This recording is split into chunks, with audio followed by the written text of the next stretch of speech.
மக்களுக்கு உழைக்காமல், போராட்டம் நடத்தாமல், கொள்கை இல்லாமல், நிர்வாக கட்டமைப்பு இல்லாமல் ஆட்சிக்கு வந்திருக்கிறாங்க.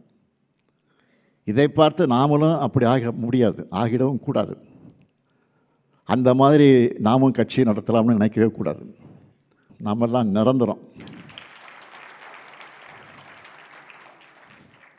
நாம் போர் அடிக்குதுன்னு சொல்லி அரசியலுக்கு வந்தவங்க இல்லை, போராட வந்தவங்க.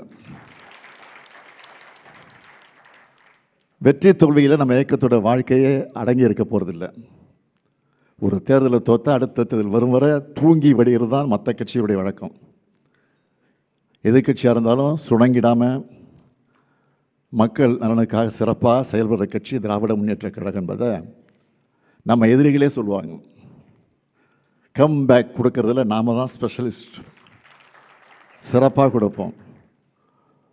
போன முறை ஜெயித்த பிறகு வாக்களிக்காதவங்களுக்கு சேர்த்து நல்லாட்சி கொடுப்போம்னு சொன்னோம்.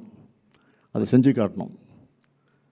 இப்போ தேர்தல் தோற்ற பிறகு நான் சொல்கிறேன், நமக்கு வாக்களிக்காத மக்களுக்கு சேர்த்து தான் போராட போகிறோம்.